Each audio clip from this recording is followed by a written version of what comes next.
মোদের জান প্রাণ হতে প্রিয় সাহাবা সাহাবা মোদের জান প্রাণ হতে প্রিয় সাহাবা সাহাবা সাহাবা আমাদের সাহাবা নবী চাঁদ হলেন তারকা সাহাবা।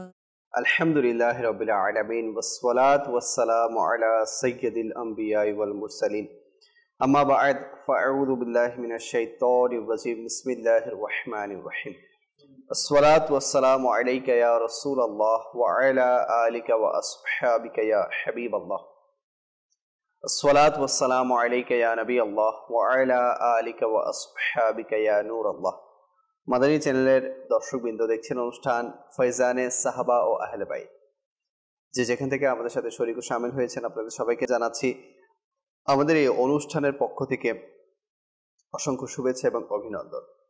দর্শকবৃন্দ, আপনারা সকলেই জানেন যে এই অনুষ্ঠানে আমরা সাহাবায়ে কেরাম আলাইহিমুর রিদওয়ান এবং আহলে বাইতে আতহার এনাদের আলোচনা করার সৌভাগ্য লাভ করে থাকি এবং এই অনুষ্ঠানে আমরা ইনশাআল্লাহুল করিম সেই কারবালার ইতিহাসকেও স্মরণ করব, যেই ইতিহাস থেকে মুসলিম উম্মার জন্য অনেক বড় বড় শিক্ষণীয় বিষয় রয়েছে। তো আসুন মূল পর্বে যাওয়ার পূর্বে, আমরা আলোচনার দিকে যাওয়ার পূর্বে একটি দরুদে পাকের ফাজাইল শুনে নেই। প্রিয় নবী রাসূল আরবি হুজুর পুন্নুর সাল্লাল্লাহু আলাইহি ওয়াসাল্লাম ইরশাদ করেন, যে ব্যক্তি আমার উপর একবার দরুদে পাক পাঠ করবে, আল্লাহ তাআলা তার উপর 10টি রহমত নাজিল করবেন। যে ব্যক্তি 10 বার দরুদে পাক পাঠ করবে, আল্লাহ তাআলা তার উপর 100টি রহমত নাজিল করবেন। আর যে ব্যক্তি 100 বার দরুদে পাক পাঠ করবে, তার কপালের মাঝখানে লিখে দেয়া হবে যে ব্যক্তিটি জাহান্নামের আগুন ও নিফাক থেকে মুক্ত। কাল কিয়ামতের দিন যখন তাকে উঠানো হবে, শহীদদের সাথে উঠানো হবে। তো মুহররম মাস চলছে, যে মাসের ফাজাইল, বরকত, নুরানিয়ত, রুহানিয়ত অনেক বেশি। তো সেই পবিত্র মাসে আমরা নিয়ত করি ইনশাআল্লাহুল করিম বেশি থেকে বেশি পরিমাণে দরুদে পাক পড়তে থাকবো। সাল্লু আলাল হাবিব সাল্লাল্লাহু তাআলা আলা মুহাম্মদ সাল্লাল্লাহু তাআলা আলাইহি ওয়াসাল্লাম সালাতাম ওয়া সালামান আলাইকা সাইয়্যিদি ইয়া রাসূলুল্লাহ। দর্শকবৃন্দ, আজকে আমাদের সাথে উপস্থিত আছেন আমাদের কামাল ভাই, হাসান ভাই এবং নাতখা হিসেবে আমাদের রমজান ভাই আছেন। আজকে আমরা যে বিষয় নিয়ে আলোচনা করার সৌভাগ্য লাভ করব তা হচ্ছে সাহাবায়ে কেরাম আলাইহিমুর রিদওয়ান ও আহলে বাইতের জীবনী। সাহাবায়ে কেরামের জীবনী এবং আহলে বাইতে আতহার, বিশেষ করে সেই নবী পরিবারের যারা সদস্য ছিলেন, মাওলায়ে কায়নাত শেরে খোদা কাররামাল্লাহু তাআলা ওয়াজহাহুল করিম সহ ফাতেমাতুজ জাহরা রাদিয়াল্লাহু তাআলা আনহা এবং হাসনাইনে করিমাইন রাদিয়াল্লাহু তাআলা আনহুম, এনাদের যে জীবনী ছিল, ওনাদের যে জীবনধারা ছিল, সেই ঝলকগুলো নিয়ে আমরা আলোচনা করার চেষ্টা করব। আসলে একটি কালাম অনুষ্ঠানে শামিল করে ইনশাআল্লাহ আজকের বিষয় দিকে আমরা অগ্রসর হব। সাল্লু আলাল হাবিব সাল্লাল্লাহু আলা মুহাম্মদ সাল্লাল্লাহু আলাইহি ওয়াসাল্লাম। সাল্লাল্লাহু আলাইকা ইয়া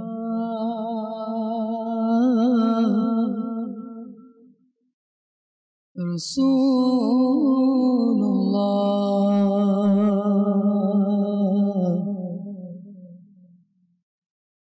ওয়া সাল্লাম আলাইকা ইয়া হাবিবাল্লাহ সাল্লাল্লাহু আলাইকা ইয়া রাসূলুল্লাহ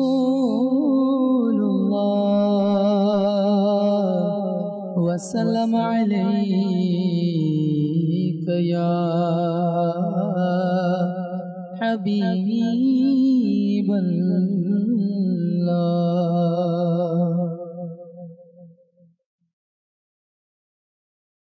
মাটি মদিনার হলে উৎসর্গ আমি তাতে হতাম।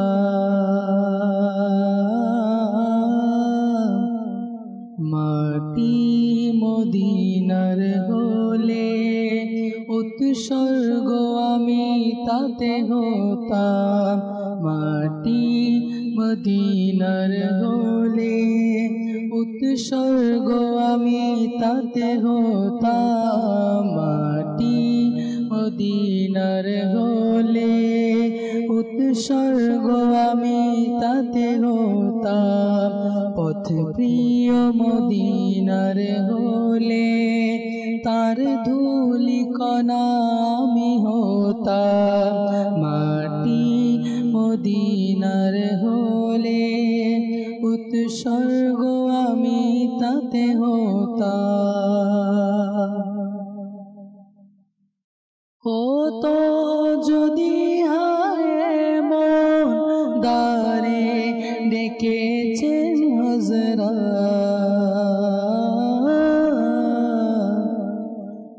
হতো যদি হায় মন দারে ডেকেছে হযরত হতো যদি হায় মন দারে ডেকেছে হযরত সেথায় উপস্থিত হয়ে উৎসর্গ তাহার প্রতি হতাম সেথায় উপস্থিত হয়ে উৎসর্গ তাতে আমি হতাম মাটি মদিনার হলে উৎসর্গ আমি তাতে হতাম পথ প্রিয় মদিনার হলে উৎসর্গ আমি তাতে হতাম আমার হৃদয়ের কতি হতো যদি ওই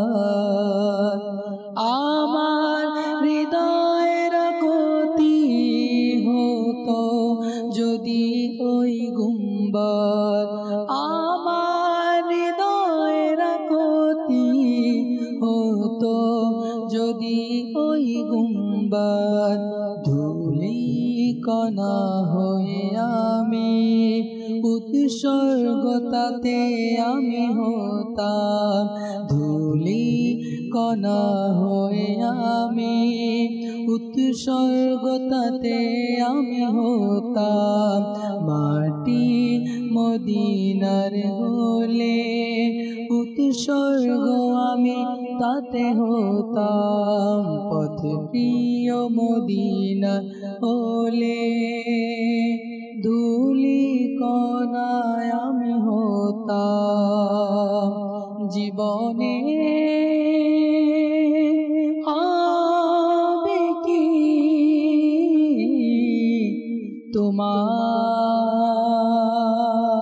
তোমার দিদার ইয়া রাসূলুল্লাহ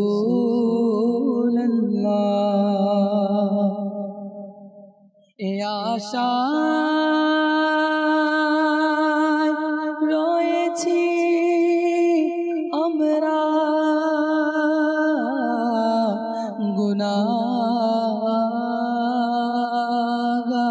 গুনাহগার ইয়া রাসূলুল্লাহ এ আজিমে তৈবা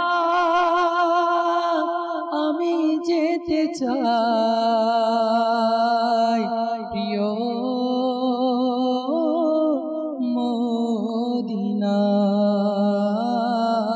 মদিনায় মাটি মদিনার হলে উৎসর্গ আমি তাতে হতাম পথ প্রিয় মদিনার হলে তার ধুলি কণা আমি হতাম বিরহে বেকুল হৃদয়কে আজও মানিয়ে রেখেছি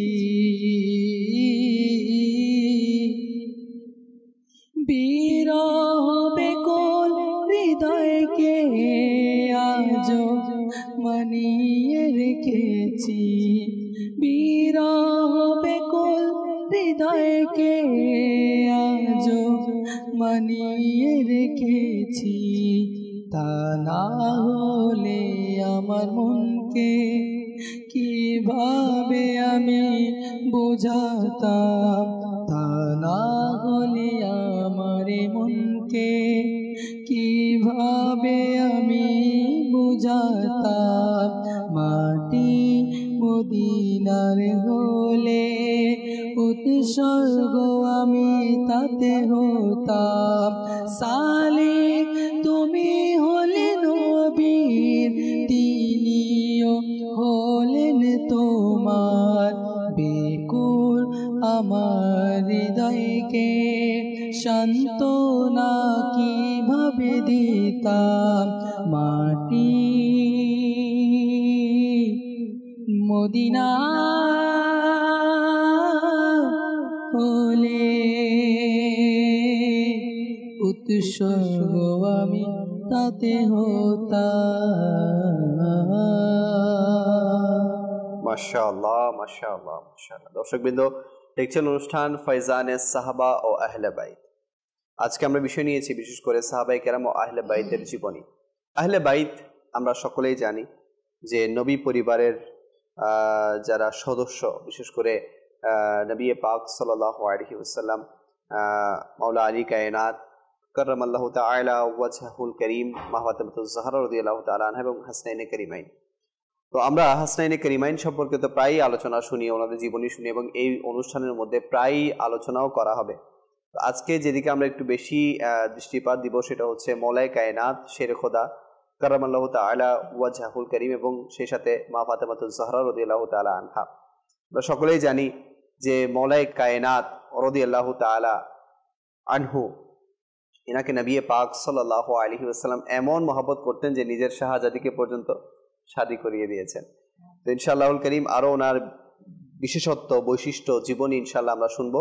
তো আসুন শুরুতে আমরা কামাল ভাইয়ের কাছে যাই যে সাহাবায়ে কেরাম ও আহলে বাইতের জীবনী, এই ব্যাপারে আপনি শুরুতেই কি বলবেন? আলহামদুলিল্লাহ রাব্বিল আলামিন। আল্লাহ পাকের শুকরিয়া, আল্লাহ পাকের দয়ায় মাওলা আলী শেরে খুদা রাদিয়াল্লাহু তাআলা আনহুর জীবনী, মা ফাতিমাতুজ জাহরা রাদিয়াল্লাহু তাআলা আনহার জীবনী, হাসনাইনে কারিমাইনের জীবনী শোনার আল্লাহ আমাদেরকে আমাদের মোহাব্বত ধারণ করার তৌফিক দান করেছে। আলহামদুলিল্লাহ। হাসনাইনে কারিমাইনের আব্বা মাওলা আলী শেরে খুদা রাদিয়াল্লাহু তাআলা আনহু, উনার জীবন সাদা সিধা। উনাকে আবু তুরাব বলা হয়েছে। জি। কেন? উনি মাটির মধ্যে শুয়ে যেত। মানে আমরা তো বলবো ভাই তুরাব আলী, এখানে কিভাবে আমি আরাম করব, কিন্তু সাদা সিধা মানুষের আলামতের মধ্যে বড় একটা আলামত, ওনারা ডিমান্ড করে না, মানে এটা দরকার, ওটা চাই, এটা চাই না, সাদা সিধা একদম। যাকে বলা হয় যেমন তেরি সাদেগি পে লাখো, তেরি আজিজি পে লাখো, হো সালামে আজ জানা মদনী মদিনে ওয়ালে। যেমন আমার নবী সাল্লাল্লাহু তাআলা আলাইহি ওয়াসাল্লাম সাদা সিধা জীবন গ্রহণ করেছেন, ঠিক তেমনি জিন্দেগি মাওলা আলী শেরে খুদা রাদিয়াল্লাহু তাআলা একদম সাদা সিধা। দেখেন মাওলা আলী শেরে খুদা রাদিয়াল্লাহু তাআলা আনহু জিন্দেগির মধ্যে একটা বড় বেমিসাল ঘটনা। উনি যখন নামাজের জন্য দাঁড়াইতো না, তখন ফাকিরা এসে উনার মাথায় বসে যেত। মনে করতো যে কোন একটা ফুতলা, ও আমরা দান খেতে বিভিন্ন খেতে ফুতলা বানাই মানুষ, কেন যেন ফাঁকি এসে ফলটা খেয়ে না ফেলে, শস্যটা যেন খেয়ে না নেয়। তো মাওলা আলী শেরে খুদা রাদিয়াল্লাহু তাআলা জীবনের মধ্যে নামাজটা ওনার মধ্যে এত একাগ্রতা, মানে ফাঁকিও মনে করে ইনি মানুষ না, মানে একদম নীরব স্থির, একদম মাওলার প্রেমে যাকে বলা হয় একদম ফানা। ঠিক নামাজের মধ্যে মাওলা আলী শেরে খুদা রাদিয়াল্লাহু তাআলা ঢুকে এমন পাওয়া যেত। সুবহানাল্লাহ। আচ্ছা, এটা তার নামাজের হালত। আমাদের হালত আমরা ভালো করে জানি। তো আলী রাদিয়াল্লাহু তাআলা আনহু শান, আল্লাহু আকবার, কি বলবো, কেমনে বলি। জান্নাতের মহিলাদের সর্দার, দুনিয়া তো মহিলাদের সরদার বিবি ফাতেমা জাহরা রাদিয়াল্লাহু তাআলা আনহা, উনাকে স্বাভাবিক আমি আমার মেয়েকে কাকে বিবাহ দেব, নিশ্চয় যাকে লাইক করি, যেমন তেমন তাকে তো দেব না। জি। তো দুনিয়ার সরদার, আখেরাতের সরদার, ওই আমার নবীর হুবহু নমুনা মা ফাতিমা রাদিয়াল্লাহু তাআলা আনহা। জি। দেখতে আমার নবীর যেমন সুরত, মা ফাতিমা রাদিয়াল্লাহু তাআলা আনহা সুরত ওই ধরনের। বেশক। আর এই জান্নাতি মহিলাদের সরদারকে মা ফাতিমা রাদিয়াল্লাহু তাআলা আনহাকে বিবাহ দিয়েছে পয়সাওয়ালা দেখে নাই, কারণ মৌলা আলী শেরে ওটা গরিব ছিল, মানে গরিব, মানে অনেক গরিব। কিন্তু আল্লাহ তাআলার পেয়ারা হাবিব দেখেছে কি খৌফ ইলাহি, মোহাব্বত রসুল্লাহ, ইত্তেবায়ে রসুল্লাহ, ফানা, অর্থাৎ যাকে বলা হয় মাওলার প্রেমে যিনি ফানা, মাওলা আলীকে নিজের মেয়ে সাজিয়ে দিয়েছেন। তো এটা আমাদের জন্য একটা বড় শিক্ষার বিষয়। আমাদের যাদের মেয়ে আছে আমরা প্রথমে বলি ছেলে কি করে, ছেলের ইনকাম কত, ছেলে আরো অনেক কিছু। জি। কিন্তু মা ফাতিমা রাদিয়াল্লাহু তাআলা আনহাকে আমার নবী বিবাহ দিয়েছে, মাওলা আলীর ঘরে কিচ্ছু নাই। আল্লাহু আকবার। আল্লাহ, কিছু নাই। জি। যা ইন্তজাম হয়েছে সবকিছু আমার নবীর দরবার থেকে দেওয়া হয়েছে। এখন কি দেখলো এখানে একটা জিনিস দেখার বিষয়, জানারও দরকার, মাল আজকে আছে কালকে নাই। কুল খৌফ ইলাহি, এটা হচ্ছে বান্দার কামিয়াবির মূল রাস, জি, কামিয়াবির মূল মন্ত্র মনে করেন। আমার নবী সাল্লাল্লাহু তাআলা আলাইহি ওয়াসাল্লাম দেখেন, আমার নবী সাল্লাল্লাহু তাআলা আলাইহি ওয়াসাল্লাম মা ফাতিমা রাদিয়াল্লাহু তাআলা আনহার শাদী, এটা যদি দেখে বর্তমান দেখেন আজকে রাজা রাজার মেয়েকে রাজার ছেলের সাথে দেয়, বিশ্বব্যাপী নেতা নেতার ছেলেকে মেয়ে দেয়, অর্থাৎ যে যত বড় উপরে তার মেয়ের বিবাহ হয় তত উপরে। কিন্তু বেসিকলি মাওলা আলী শেরে খুদা আমার নবীর গোলাম, দুই নবীর চাচাতো ভাই, তিন অর্থ নাই। কিন্তু আল্লাহর পেয়ারা হাবিব সাল্লাল্লাহু তাআলা আলাইহি ওয়াসাল্লাম দুনিয়ার দৌলত দেখে নাই, মদিনার ইলমের শহরের দরজা দেখেছে। এখন হুজুর অনেকের মনে প্রশ্ন আসতে পারে, হুজুর তখনকার সিচুয়েশন অবস্থা একরকম, তখন এত চাহিদাও ছিল না মহিলাদের, আর এখনকার সিচুয়েশন একরকম। আপনি যেগুলো বলতেছেন এগুলো বইয়ের মধ্যেই পড়তে ভালো লাগে, এগুলো বাস্তবে প্রয়োগ করা যায় না। তখন আর এখনের মধ্যে পার্থক্য কি? সূর্য কি পশ্চিম দিকে ডুববে না? ডুবে পশ্চিমে ডুবে কিনা? না, আচ্ছা পূর্ব দিকে উঠে পশ্চিম দিকে ডুবে। জি জি। পূর্ব থেকে উদিত হয়। রাত আছে কিনা? অবশ্যই আছে। দিনও আছে কিনা? অবশ্যই আছে। চাঁদ দেখা যায় কিনা? তারাও দেখা যায় কিনা? মানুষ জন্ম নেয় কিনা? অবশ্যই। মরে কিনা? জ্বর হয় কিনা? তুফান হয় কিনা? খাবার খায় কিনা? ও ভাই, তখন আর এখন কোনো পার্থক্য তো নাই। তখন চেরাগ ছিল, এখন লাইট এসে, এতটুকু ডিফারেন্স। তখন উটের উপর সাওয়ার হতো, এখন গাড়ি নিয়ে সাওয়ার করে। তখন মানুষ চাকরি দিয়ে ফিসে আটা জওকে রুটি বানাইতো, এখন মেশিনে এটাকে পাউডার বানায়, মেশিনে বানায়। পার্থক্য কি? তখন মানুষ লাকড়ি দিয়ে আগুন জ্বালাইতো, এখন গ্যাস দিয়ে চলে বা হিটার দিয়ে চলে। পার্থক্য কি রে ভাই? তখন এখন কোনো পার্থক্য নাই। আমাদের আকল বিবেকের মধ্যে গুণ ধরেছে, গুণা ফুকা ধরেছে। দেখেন কিতাবে আছে, আপনি আপনার মেয়েকে ছেলেকে বিবাহ দেওয়ার নেককার পাত্র পাত্রী দেখি। জি। এখন আমরা দেখি শুরুতে কোনটা, যেটা নয় সেটা। তো মাওলা আলী শেরে খুদা রাদিয়াল্লাহু তাআলা আনহু এমন একটা জাত, যে জাতের নসলের কারণে কিয়ামত অবধি আমার নবীর বংশধর বাকি থাকবে, কিয়ামত অবধি। ইমাম হুসাইন রাদিয়াল্লাহু তাআলা আনহুর মাধ্যমে মাওলা আলী শেরে খুদা রাদিয়াল্লাহু তাআলা আনহুর শান যদি আপনি বর্ণনা করেন, কোনটা রেখে কোনটা বর্ণনা রাখবা? প্রত্যেক সাহাবায়ে কেরাম আছে না? জি। সিদ্দিক আকবর আছে, উমর ফারুক রাদিয়াল্লাহু তাআলা আছে, ওসমান গনিও আছে। ওসমান জিন্নুরাইনও দুইটা শাহজাদির স্বামী আমার নবী। জি। কিন্তু মা ফাতেমা রাদিয়াল্লাহু তাআলা আনহার মোকাবিলায় মাওলা আলী শেরে হুদার শান মান কি, ইমাম হাসান হাসনাইনে করিমাইন, যাকে দেখেন না কেন, নবীর সাহাবাই কেরাম, নবীর মেয়েদের জামাতা, সবাই এক একটা কি হীরা। মানে কাকে বাদ দিয়ে কাকে বলবা, কাউকে সাদকে কি ছেড়ে দেওয়ার সুযোগ নেই। তো মাওলা আলী শেরে হুদার নামাজ বিপুর যেটা একাগ্রতা, যেটা নেক আমলের মধ্যে আছে, আপনি কি আজকে একাগ্রতা, আন্তরিকতা, খুজু আর খুশুর সাথে নামাজ পড়েছেন কি, এটা মাওলা আলীর জীবন থেকে পাওয়া যায়। বেশক আল্লাহ পাক আমাদের সবাইকে এমন ইবাদত গুজার হওয়ার তৌফিক দান করুক। আসলে ওনাদের মতো ইবাদত গুজার, সাহাবায়ে কেরাম আলাইহিম রিদওয়ানদের মতো ইবাদত গুজার তো কেউই হতে পারবে না, কিন্তু ওনাদের যাররা পরিমাণ যদি কারো নসিব হয়ে যায় তাহলে আমাদের তড়ি পার হয়ে যাবে। আল্লাহ পাক বাস আমাদের এই আলোচনার বরকতে, ওনাদের তাজকিরার বরকতে আল্লাহ পাক আমাদের মধ্যেও এই একাগ্রতা আনার তৌফিক দান করুন ইনশাআল্লাহুল কারীম। আলোচনা চলবে, আমাদের সাথে একটি প্যাকেজ শামিল আছে, তো সেই প্যাকেজটিকে আমরা অনুষ্ঠানে শামিল করবো ইনশাআল্লাহ। কিছু দর্শকের কলও আছে, কলগুলোকে অনুষ্ঠানে শামিল করবো। জি, প্যাকেজটি চালিয়ে দিবেন। সাল্লু আলাল হাবিব সাল্লাল্লাহু তাআলা আলা মুহাম্মদ সাল্লাল্লাহু তাআলা আলাইহি ওয়া আলিহি ওয়াসাল্লাম। প্রিয় ইসলামী ভাইয়েরা এবং মাদানী চ্যানেলের দর্শক শ্রোতা, আসুন আমরা আল্লাহ তাআলার এক বড় আমানত এবং নেয়ামত সম্পর্কে জানব এবং আমল করার চেষ্টা করব ইনশাআল্লাহুল কারীম। হযরত ইমাম হুসাইন রাদিয়াল্লাহু তাআলা আনহু বর্ণনা করেন, প্রিয় নবী সাল্লাল্লাহু তাআলা আলাইহি ওয়া আলিহি ওয়াসাল্লাম ইরশাদ করেছেন, যার ঘরে নবজাতক সন্তান জন্মগ্রহণ করে সে যদি তার ডান কানে আজান এবং বাম কানে একামত দেয়, তবে এতে শিশুরা নানান ধরনের রোগ ব্যাধি থেকে মুক্তি পায়।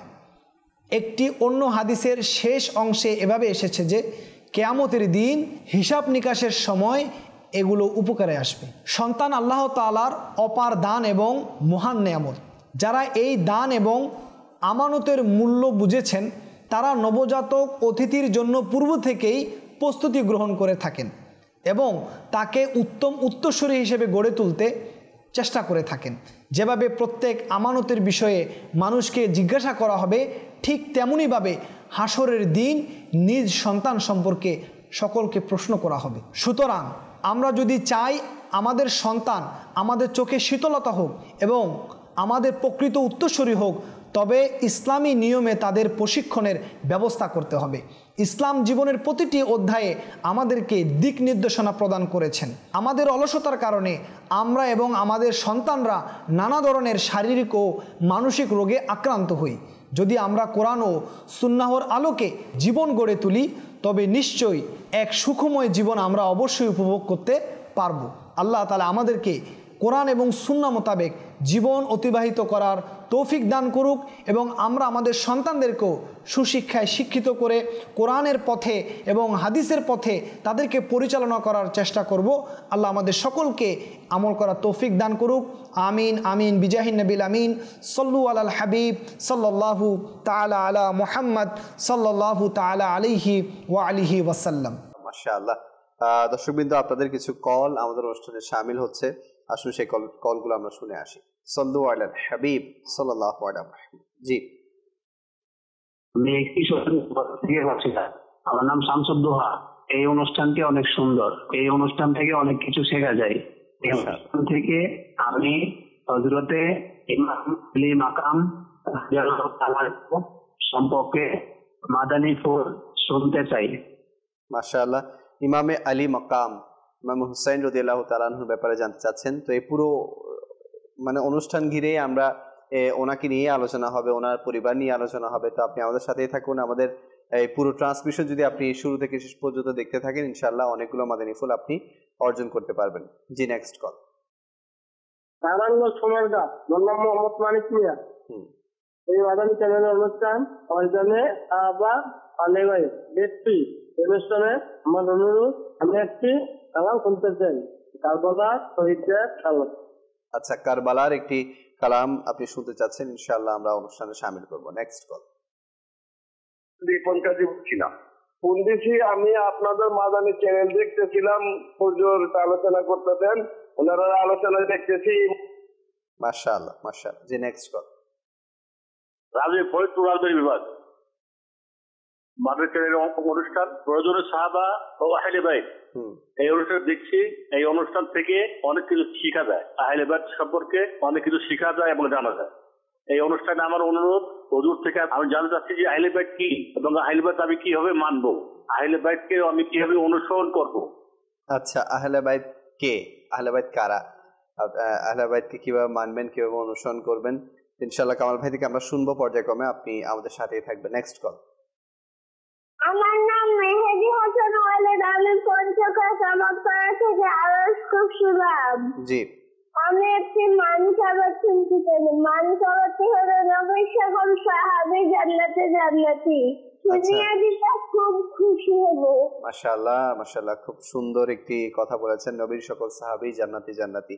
এটা প্রত্যেক ছোট বাচ্চার মুখে মুখে আমিরুস সুন্নাহ জারি করে দিয়েছেন এবং এই বাক্যটি আমাদের অন্তরে ধারণ করা চাই যে প্রত্যেক সাহাবী আল্লাহর নবীর সকল সাহাবী জান্নাতি। কোনো সাহাবীর ব্যাপারে কটাক্ষ, কোনো সাহাবীর ব্যাপারে বিদ্রুপ বিদ্বেষ আমাদের অন্তরে রাখা যাবে না। আল্লাহ পাক আমাদের সবাইকে তৌফিক দান করুক। রমজান ভাইয়ের কাছে অনুরোধ করব, মানকাবাতে কারবালা আপনি সংক্ষিপ্ত আকারে আমাদেরকে শোনাবেন। ইনশাআল্লাহ এরপর আমরা আলোচনা দিকে ফিরবো, যেহেতু টাইমও আমাদের খুব শর্ট। জি হুজুর। সাল্লি আলা রাসূলিনা সাল্লি আলা মুহাম্মাদিন সাল্লি আলা করিমিনা সাল্লি আলা মুহাম্মাদিন। मेरे हुसैन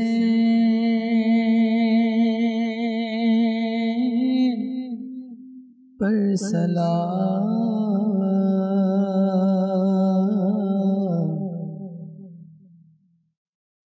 मेरे हुसैन पर सलाम, मेरे हुसैन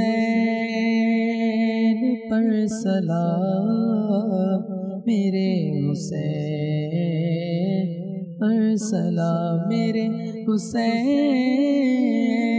पर सलाम, मेरे हुसैन पर सलाम। अस्सलाम या हुसैन, अस्सलाम या हुसैन, अस्सलाम या हुसैन, मेरे हुसैन पर सलाम, मेरे हुसैन पर सलाम। कर लिया नोश जिसने शहादत का जाम, उस हुसैन बिन हैदर पे लाखों सलाम। कर लिया जिसने शहादत का जाम, उस हुसैन बिन हैदर पे लाखों सलाम। मेरे हुसैन पर सलाम, मेरे हुसैन पर सलाम। अस्सलाम या हुसैन, अस्सलाम या हुसैन, अस्सलाम या हुसैन, अस्सलाम या हुसैन। जिसको धोखे से कोफे बुलाया गया, जिसको धोखे से कोफे बुलाया गया, जिसको बैठे बिठाए सताया गया, जिसको धोखे से कोफे बुलाया गया, जिसको बैठे बिठाए सताया गया, जिसके भाई को जहर पिलाया गया, जिसके बच्चों को प्यासा रुलाया गया, उस हुसैन इब्न हैदर पे लाखों सलाम। मेरे हुसैन पर सलाम, हुसैन पर सलाम अस्सलाम या हुसैन अस्सलाम या हुसैन अस्सलाम या हुसैन अस्सलाम या हुसैन जिसने हक करबला में अदा कर दिया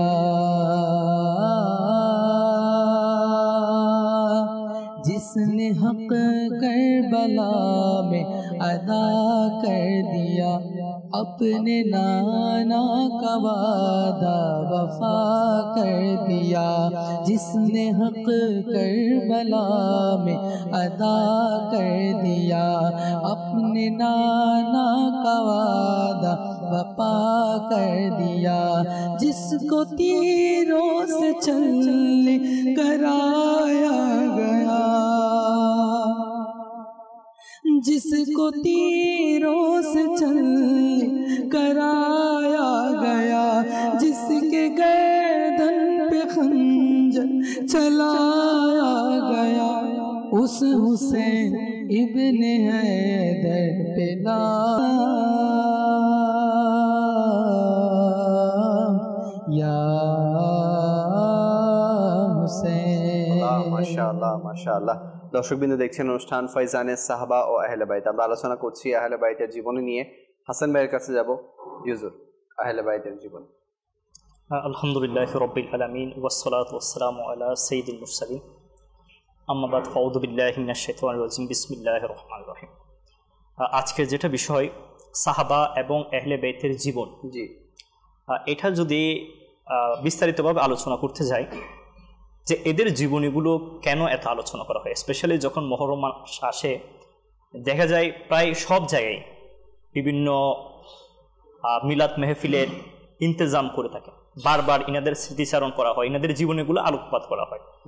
বস্তুত এর মূল মকসদই হচ্ছে যেন আমরা ইনাদের জীবনীগুলো থেকে ইনাদের পরহেজগারিতা, ইনাদের ইবাদত বন্দেগী, রব তাআলার সাথে সম্পর্ক, ইনাদের আত্মত্যাগ, ইনাদের আত্মবিসর্জন, ইনাদের সময় বিসর্জন, কুরবানি, সব কিছু থেকে যেন আমরা শিক্ষা লাভ করতে পারি যে ইনারা কিভাবে রব তাআলার সন্তুষ্টি অর্জন করেছে এবং ইনাদের পদাঙ্ক অনুসরণ করার মাধ্যমে আমরা কিভাবে রব তাআলার কাছে নিজেকে দামি করতে পারি। জি, কিতাবের মধ্যে আসছে, এটা মিরাতুল মানাজি কিতাবের মধ্যে আসছে যে দুনিয়া হচ্ছে একটা সমুদ্র এবং এই দুনিয়াতে কেউ যদি চলতে চায় তার জাহাজও দরকার হবে এবং ওই জাহাজ দিয়ে সে যখন পাড়ি দিবে জাহাজের গতিপথগুলা ঠিক রাখার জন্য তার নক্ষত্র দরকার হবে।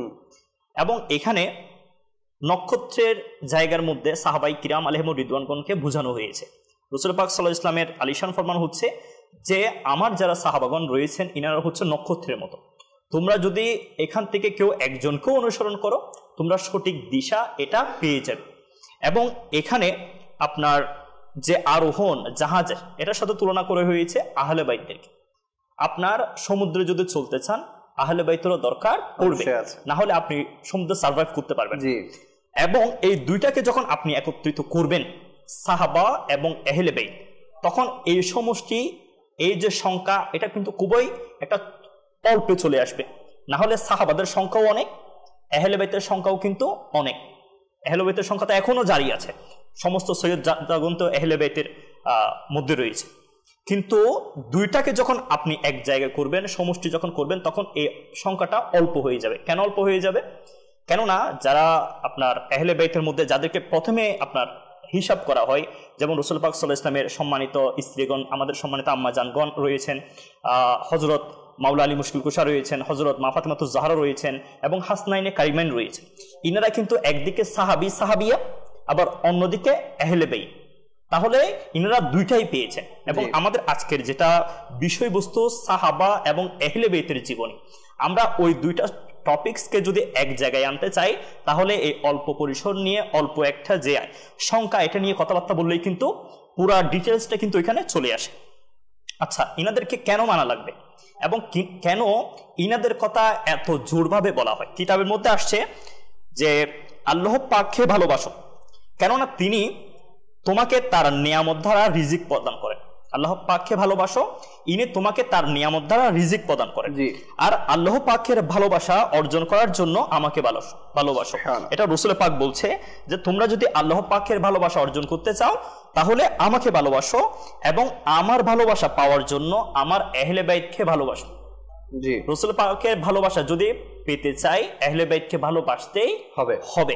যার কারণে ঈমানের মূল কেন্দ্রবিন্দুই হচ্ছে আহলে বাইতের প্রতি ভালোবাসা, এবং পবিত্র কোরআনের অনেক জায়গায় এই বিষয়গুলো খুবই সুন্দরভাবে উপস্থাপিত হয়েছে।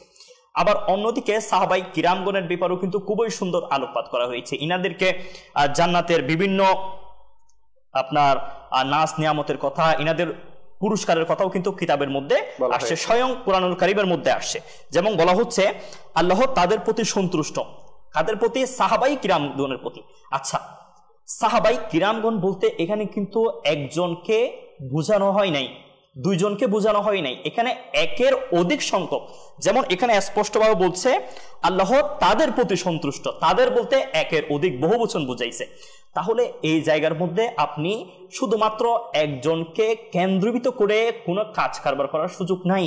আপনি একজনকে মহব্বত করলেন, কিন্তু পক্ষান্তরে অন্য একজনকে নিয়ে আপনি বিদ্বেষ পোষণ করবেন, অন্তরে খারাপ ধারণা রাখবেন, এটা কিন্তু হবে না। আপনি মাওলা আলী মুশকিল কোশাকে যেভাবে মহব্বত করছেন, আপনাকে কিন্তু আপনার হযরত আমিরে মুআবিয়া রাদিয়াল্লাহু তাআলা আনহুকে কিন্তু সেভাবে মহব্বত করতে হবে। ইনিও সাহাবী রাসূল ছিলেন। আবার হযরত আবু বকর সিদ্দিককেও মহব্বত করতে হবে, হযরত ওমর ফারুক আজমকেও মহব্বত করতে হবে, হযরত উসমানে গনিকেও কিন্তু আপনাকে মহব্বত করতে হবে। কেননা ইনারা সকলে কি ছিলেন? সাহাবী রাসূল ছিলেন। তো ইনাদের ব্যাপারে ইরশাদ হচ্ছে আল্লাহ তাদের প্রতি সন্তুষ্ট এবং তারাও আল্লাহর প্রতি সন্তুষ্ট, আর তাদের জন্য প্রস্তুত রেখেছেন বাগান, অর্থাৎ জান্নাতের বাগান তাদের জন্য প্রস্তুত রেখেছেন, যেগুলো নিম্ন দেশে নদীসমূহ প্রবাহিত, তারা সর্বদা সেখানে অবস্থান করবে। এটাই হচ্ছে মহা সাফল্য। সাহাবাই কিরামগণের ব্যাপারে কত সুন্দর ইরশাদ হচ্ছে। যার কারণে আমাদেরকে সাহাবাই কিরামগণের প্রতি মহব্বত রাখতে হবে। আর আহলে বাইতের কথা যদি বলতে চাই, আহলে বাইতের যে শরীর, ওই শরীরের যে অংশগুলা, শরীরের যে রক্তবিন্দু, মাংস, সবগুলোই হচ্ছে রাসূল পাক সাল্লাল্লাহু আলাইহি ওয়াসাল্লামের আপন সত্তার। ইনার রক্ত ওনাদের শরীরের মধ্যে বহমান আছে, যার কারণে ইনাদের অনেক বেশি তাজিম করতে হবে। আচ্ছা, বিশেষ করে আমাদ কামাল হুজুর যে বিষয় নিয়ে আলোকপাত করেছেন, যে হযরত মাওলা আলী মুশকিল কুশা রাদিয়াল্লাহু তাআলা আনহু এবং মা ফাতিমাতুজ জাহরা রাদিয়াল্লাহু তাআলা আনহার ব্যাপারে, আর জাহরা শব্দের অর্থ হচ্ছে ফুলের কলি, যার কারণে রাসূল পাক সাল্লাল্লাহু আলাইহি ওয়াসাল্লাম মা ফাতিমাতুজ জাহরা রাদিয়াল্লাহু তাআলা আনহাকে সব সময় কাছে নিয়ে শুকতেন। মানে এটা থেকে একটা জান্নাতি ফুলের সুগন্ধি আসতো, যার কারণে নামই রেখেছেন কি? ফুলের কলি। এবং ওই ফুলের কলি থেকে এমন দুটা সন্তান দুনিয়ার মধ্যে এসেছে যারা জান্নাতি যুবকদের সর্দার, যাদেরকে হাসনাইনে করিমাইনও বলা হয়ে থাকে।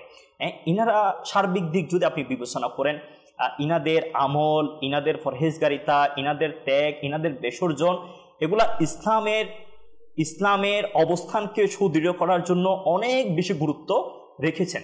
যার কারণে আমাদের ইনাদের মহব্বত এটা অন্তরে ধারণ করতে হবে। ইনাদের মহব্বত যখন আমরা অন্তরে ধারণ করব, আমাদের ঈমান এটা মজবুত হবে এবং রাসূল পাক সাল্লাল্লাহু আলাইহি ওয়াসাল্লামের নেক নজর, ইনার সন্তুষ্টি আমরা অর্জন করতে পারবো। মাশাআল্লাহ, মাশাআল্লাহ। তো কামাল ভাই একজন প্রশ্ন করেছিলেন যে আহলে বাইতের মহব্বত আমরা বা আহলে বাইতকে কিভাবে আমরা মানব, একজন দর্শকও প্রশ্ন করেছেন, এ ব্যাপারে আপনি কি বলবেন? আল্লাহ পাকের কোরআনের ভাষ্য মোতাবেক আহলে বায়াত স্পেশালি সাইজন, মাওলা আলী শেরে খুদা, মা ফাতিমা রাদিয়াল্লাহু তাআলা আনহা, ইমাম হাসান, ইমাম হুসাইন, ইনাদেরকে ভালোবাসা কিয়ামত অবধি উম্মত মুহাম্মদের জন্য বাধ্যতামূলক, অবশ্যই লাজিম, আবশ্যক। একটা হচ্ছে ভালোবাসতে হবে, নাইলে গতি নাই, উপায় নাই। ইমানের পরিপূর্ণতা থেকে মেহরুম। আর আল্লাহ রাসূল সাল্লাল্লাহু তাআলা আলাইহি ওয়াসাল্লাম হাসনানে করিমাইনদেরকে নিয়ে স্পেশালি অনেকগুলো হাদিস আছে। আল্লাহ ইনাদেরকে আমি ভালোবাসি, তুমিও ভালোবাসো। আর যারা ইনাদেরকে ভালোবাসে মৌলা, তুমি তাদেরকে ভালোবাসো। এটা এক ধরনের হাদিস। আবার আরেক ধরনের হাদিস আছে, আমি ইনাদের সাথে যারা ভালোবাসে আমি তাদেরকে ভালোবাসি। আবার এই হাসনাইনে কারিমাইনের সাথে যারা দুশ্মনী করে তারা ডাইরেক্ট আমার সাথে দুশ্মনী করে। আল্লাহ আল্লাহ, মানে হাসনাইনে কারিমাইনের মর্যাদা অনেক ঊর্ধ্বে। জি। তো হাসনাইনে কারিমাইনের ভালোবাসতে। আচ্ছা, আর একটা বলি, আল্লাহ রাসূল সাল্লাল্লাহু তাআলা আলাইহি ওয়াসাল্লাম ডাইরেক্ট এলান করছে, যার মূল কথা বলে তোমাদের মধ্যে কোন বান্দা পরিপূর্ণ মুমিন হতে পারবে না যতক্ষণ তার জানের চাইতে তো যা আছে একজন বান্দার সবচাইতে বেশি আমি প্রিয় হব না। এর সাথে দুইটা জিনিস যেটা অ্যাড করছে, এটা আমার নবী সাল্লাল্লাহু তাআলা আলাইহি ওয়াসাল্লাম বলতেছে, যদি পরিপূর্ণ মুমিন হতে চাও তোমাদের সন্তানের চাইতে আমার সন্তানকে বেশি মহব্বত করতে হবে। মানে নবীর সন্তান মানে হাসনাইনে কারিমাই, জি, নাতিদেরকে সন্তান বলছে। এটা তিনটা কন্ডিশন। প্রথম, পরিপূর্ণ মুমিন হতে হলে নিজের সবকিছু থেকে আমার নবীকে ভালোবাসতে হবে, জানের চাইতো। দ্বিতীয়, পরিপূর্ণ মুমিন যদি হতে চাও তাহলে আমি আমার সন্তান, আপনি আপনার সন্তান, আমার যত সন্তান আছে আর কি, এদের চাইতে বেশি হাসনাইনে কারিমাইন নবীর সন্তানকে ভালোবাসতে হবে। নাম্বার 3, আমার নবী আরো বলতেছে, যদি পরিপূর্ণ তোমরা মুমিন হতে চাও তোমাদের পরিবার বর্গ যারা আছে তাদের চাইতে আমার পরিবার বর্গকে বেশি মহব্বত করতে হবে। মানে তিনটা কথা মুমিনের সাথে অতপ্রত জড়িত, নাহলে বলা হচ্ছে কামিল মুমিন হতে পারবা না। তাহলে যিনি প্রশ্ন করছে উনি বুঝে গেছে মনে হয়, কারণ এখানে তিনটা সত্য মুমিন হওয়া, জানের চাইতে মালের চাইতে সব চাইতে বেশি আমার নবীকে ভালোবাসতে হবে, নিজের সন্তান সন্ততির চাইতে হাসনাইনে কারিমাইনকে বেশি ভালোবাসতে হবে, নিজের পরিবার পরিজনের চাইতে নবীর পরিবারকে বেশি ভালোবাসতে হবে। যেটার প্র্যাকটিক্যাল প্রমাণ সাহাবায়ে কেরাম, সুবহানাল্লাহ সুবহানাল্লাহ, সাহাবায়ে কেরাম আলাইহিম রিদওয়ান যার প্র্যাকটিক্যাল প্রমাণ নিজের সন্তান থেকে। যান উমর ফারুক রাদিয়াল্লাহু তাআলা আনহু নিজের সন্তান থেকে হাসনাইনে কারিমাইনকে মহব্বত করত, উসমানে জিন্নুরাইন নিজের সন্তান থেকে হাসনাইনে কারিমাইনকে বেশি মহব্বত করত, সিদ্দিক আকবর রাদিয়াল্লাহু তাআলা আনহু নিজের সন্তানের চাইতে হাসনাইনে কারিমাইনকে বেশি মহব্বত করত। অন্যান্য সাহাবায়ে কেরামও ঠিক তেমনি। আর বাকি সাহাবায়ে কেরাম তো জান মাল সব চাইতে বেশি আমার নবীকে ভালোবাসতো। সাথে সাথে সাহাবায়ে কেরাম নিজের পরিবারের চাইতে আমার নবীর পরিবারকে বেশি মহব্বত করত, বেশি ভালোবাসতো। হাদিসের বাস্তব প্রমাণ সাহাবায়ে কেরামের জিন্দেগির মধ্যে অ্যাভেলেবেল। জি। তো হাসনাইনে কারিমাইন আহলে বাইয়াতের ভালোবাসা এটা মুমিন হওয়ার, মুমিন কামিল মুমিন হওয়ার সাথে কি জড়িত আছে। জি। এই জন্য ভাই এদিক সেদিক না দেখি, নিজের খানদানের চাইতে, নিজের সন্তানের চাইতে, নিজের জানের চাইতে নবীকে, নবীর সন্তানকে, নবীর পরিবারকে বেশি ভালোবাসে। বেশক আল্লাহ পাক আমাদের সবাইকে তৌফিক দান করুক। আসলে দেখতে দেখতে আমাদের সময়ও প্রায় শেষ হয়ে গেছে। ইনশাআল্লাহুল করিম আমাদের এই অনুষ্ঠান 10ই মুহররমুল হারাম পর্যন্ত জারি থাকবে। তো প্রতি অনুষ্ঠানে আমরা আহলে বাইতকে ঘিরেই আমরা আলোচনা রেখেছি। আহলে বাইতের ইবাদত, আহলে বাইতের দানশীলতা, কারবালার ইতিহাস, কারবালায় ইমামে হুসাইন রাদিয়াল্লাহু তাআলা আনহুর যে বৈশিষ্ট্য বা বিশেষত্ব ছিল, এই সব কিছু ইনশাআল্লাহুল কারীম আমরা এই পুরো ট্রান্সমিশনে আলোচনা করব। তো আপনারা প্রতিদিন আমাদের সাথে থাকবেন, ইনশাআল্লাহ নতুন নতুন কিছু জানতে পারবেন আহলে বাইত সম্পর্কে। তো আজকে এখানে শেষ করছি। সাল্লু আলাল হাবিব সাল্লাল্লাহু তাআলা আলা মুহাম্মদ সাল্লাল্লাহু তাআলা আলাইহি ওয়াসাল্লাম। মোদের জান প্রাণ হতে প্রিয় সাহাবা, মোদের জান প্রাণ হতে প্রিয় সাহাবা, সাহাবা সাহাবা আমাদের সাহাবা, নবী চাঁদ হলেন তারকা সাহাবা।